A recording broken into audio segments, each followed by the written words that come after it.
If you watched the last video, you watched us completely take apart, sandblast, and paint this Ford 8.8 rear end that's out of a Fox Body Mustang and prepare it to put in our Factory 5 Type 65 Shelby Daytona Coupe. What we're going to do in this episode is finish taking the whole thing apart and rebuild it with all brand new parts, spindles, axles, and bearings that we got from O'Reilly Auto Parts in Mechanicville, New York. What you can see here is our friend of the channel, Terry, plugging away at this. He has a ton of experience with rebuilding transmissions and rear ends, so I was really happy that he wanted to come by and help us do this, and hopefully he teaches us some stuff and teaches you guys some stuff as well.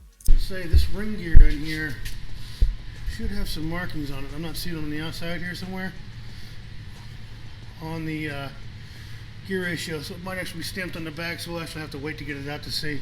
We're going to see if the gear ratio on this ring gear is the same as the other.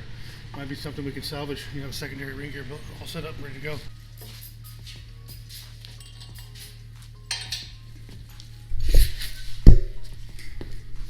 Now we're going to pull a pinion out here. Thought I saw some water damage up. See the spotting right there? Okay. In the gearing. So this one might not be too good, but we'll clean it up a little further and check. I don't see any numbers on it yet. Just some castings. I got the carrier over here. In a minute I'll clean it up and see if we can find numbers on it and find a kind of gear ratio this rear end had. The other one we had was a 372? Yep, and we don't know what this one is yet. So, but we got a good carrier and we got a good housing. That's all we need. Alright, perfect. There she is, fully bare and removed. We got all new stuff that we're going to put in, courtesy of O'Reilly's. It's got a rubber seal on the inside there. Oh, okay. So Gotcha. there's this. Ooh.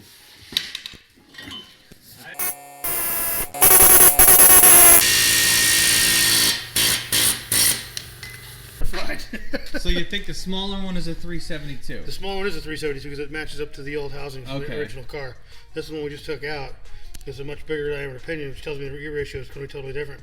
I have yet to find the number on this thing, so it is. Do you think it's bigger or smaller? I'm going to say it's going to be smaller. Smaller. So like a 311.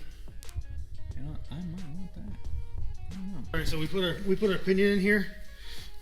Now to make sure that we get the right lash on here, I did not put the seal in behind the pinion here because I may have to take it apart several times, and rather than waste money on the seal taking it apart, I'm going to try and get our lash correct before I install it. Okay, how much lash can you have on it? I'm not sure what the measurement is. I usually do it by feel. After I do the facing and whatnot, get the facing on the radio, on the gear itself. Okay. You can use a marking compound or whatnot. You can tell where it's facing. You'll know. And usually pinion loads in the inch pounds. Okay. Not a lot. Not you just a want lot. Some drag. Should be able to get our clutches out. The pinions are not welded right in. That spring puts quite a bit of load on there.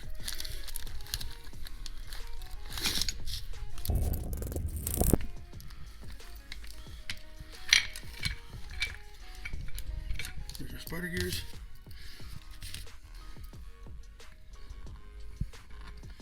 And there's one smoked clutch pack. That's why we're rebuilding it.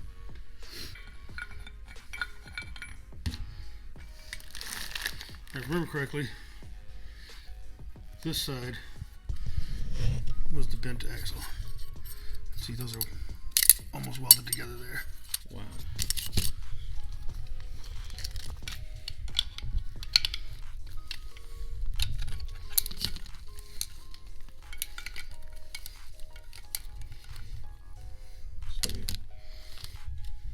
That's it. Now we clean her up, put it back together, put some new stuff in it. All right. So everything's all back in there. We got brand new clutch packs. It's all cleaned out. Brand new diff. Rebuilt. That's the way to go. Thanks, Terry. Yeah. All right, let's go put it in. Well, we're going to guesstimate here first. All right, can you just grab the ring gear and don't let it fall? It's going to cut my fingers off. You do. Ready? Yep. 1, 2. Good. Right in there. Is that good enough? I don't know. We're going to take a measurement. We're going to do. We're going to paint the face and check. I didn't put the caps on yet because we don't need to. We're going to keep changing what happens is we need to move it further into the gear face or further out of the gear face, we change the size of the shims on each side. Okay. So we have to check gear facing here.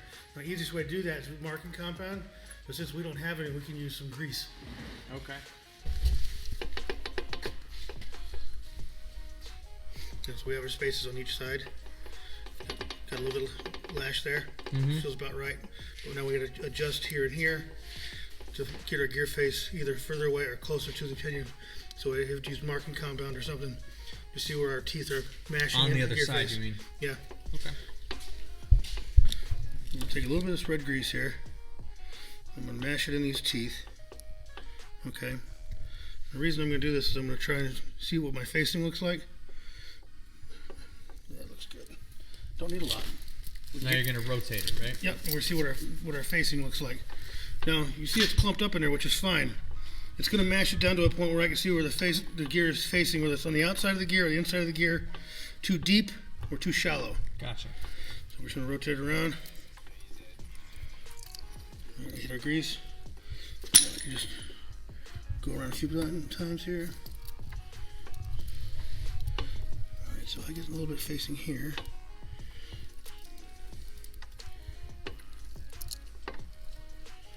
Okay. Now you can tell from that, it looks like I'm too shallow. Okay. So I need to bring, no, actually I'm right about right. You can see where the old facing was, see where the marking is from the gear right there. Yeah. You can see the same thing on this side. The grease is smashed away from it. Yep. And it starts clean there. It goes right off. Almost about the same spot. Yep.